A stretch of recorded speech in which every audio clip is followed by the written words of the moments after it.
Good evening. आज आपका hearing था। ये रेप एंड मर्डर का आपका कोलकाता में केस चल रहा है। आपने देखा होगा आरजी कर hospital rape and murder. Supreme court में आज आपका लाइव हियरिंग था, जिसके अंदर सीजेआई साहब ने, या मैं बोलूं कि ऑनरेबल सुप्रीम कोर्ट ने इसका कॉग्निजेंस लिया था। और आज हियरिंग था। उसके अलावा इसके अंदर आज ये बोला गया कि आपका सीबीआई वगैरह इसके अंदर रिपोर्ट सबमिट करेंगे। 22 अगस्त की इसके अंदर आपकी नेक्स्ट डेट है, जिसके अंदर सीबीआई को और वेस्ट बंगाल गवर्नमेंट को आपके इसके अंदर रिपोर्ट सबमिट करनी है कि एक्चुअली में आपकी इन्वेस्टिगेशन में क्या निकल के आया है। अच्छा, सुप्रीम कोर्ट के इसके अंदर कुछ मेजर कंसर्न्स थे। अगर आप देखेंगे तो जो आपका रेप एंड मर्डर इसके अंदर हुआ था, तो जो आपकी ऑटोप्सी हुई थी वो आपकी 1:30 से लेकर 4 बजे तक के बीच के अंदर हुई थी। तो लगभग 4 बजे तक आपके पास ये न्यूज आ चुकी थी that it was the final case of the rape and murder. उसके बाद जो आपका एफआईआर इसके अंदर लॉन्च होता है वो आपका सुबह 11 बजे होता है, 11 साढ़े 11 बजे लगभग आपका एफआईआर लॉन्च होता है। तो इतना डिले क्यों? सुप्रीम कोर्ट इस वजह से काफी सारी कंसर्न थी कि आपका इतना डिले क्यों हुआ एफआईआर लॉन्च करने में। और जहां तक आपका हॉस्पिटल था, आपका जो कॉलेज है एक्चुअली में, उसने बोला कि इनिशियली कि ये आपका सुसाइड का मैटर है। उन्होंने इंकार कर दिया कि इसके अंदर रेप या मर्डर हुआ था। तो ये भी आपकी कंसर्न इसके अंदर है। उसके अलावा जो वैंडलाइजेशन हो रहा है विक्टिम का, जो सोशल मीडिया के ऊपर उसकी फोटोज वगैरह वीडियोस वगैरह सर्कुलेट हो रही है, that is against the direction of the honourable supreme court. उसकी डायरेक्शन के वो अगेंस्ट है। और उसी को सुप्रीम कोर्ट ने कंसर्न की तरह बोला और एक ऑर्डर भी सुप्रीम कोर्ट ने किया है। सुप्रीम कोर्ट ने क्या करा है? This court is constrained to pass an order. क्या ऑर्डर पास किया है? Since it is apparent that the social and the electronic media proceeded to establish not only identity of the deceased but photographs of the dead body after recovery of the body। अब problem क्या होता है कि social media के ऊपर हम photos वगैरह तो सर्कुलेट कर देते हैं, आगे फॉरवर्ड भी कर देते हैं। अब उससे नुकसान क्या होता है? नुकसान ये होता है कि जब आप आइडेंटिटी बता देते हैं विक्टिम की सोशल मीडिया के ऊपर, हो सकता है उस फोटोग्राफ के अंदर कुछ एविडेंसेस हो और जो आपका अक्यूज है वो सावधान हो जाए उससे।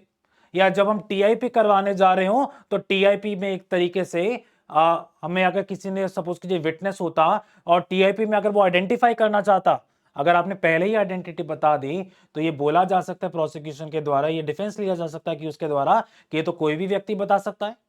तो जब हम मीडिया पे सर्कुलेट करते हैं ये चीजें, तो इन्वेस्टिगेटिंग एजेंसी का काम या प्रोसिक्यूशन का जो केस होता है वो वीक हो जाता है। This is against the directions of the supreme court. जो आपकी निपुण Saxena versus union of India के अंदर सुप्रीम कोर्ट ने बोला था कि अगर आपका नेक्स्ट ऑफ किन बोलता भी है कि आपको आइडेंटिटी बता दीजिए कि विक्टिम की क्या आइडेंटिटी है, एक तरीके से रेप विक्टिम को प्रोटेक्ट किया जाता है, अगर आप वो डिस्क्लोज कर देते हैं that is against the law.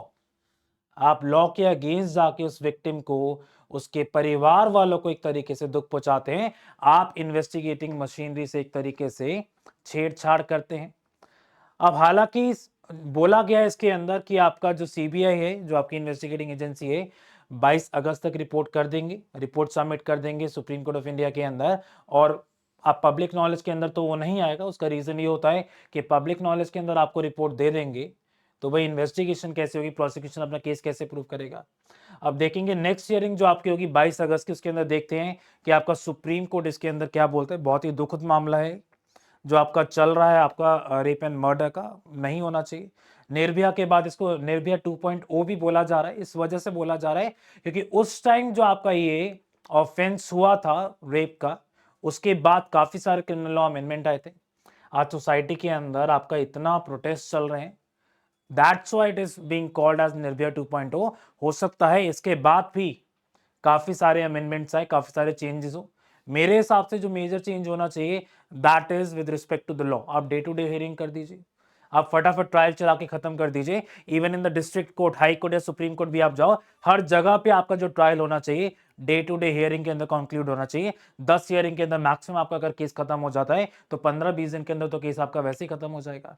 तो फास्ट ट्रैक कोर्ट्स का प्रोसीजर जो है वो और भी अच्छा होना चाहिए, not only in the district court, not only at the trial stage, but even at the high court and at the supreme court, even at the stage of the mercy petition.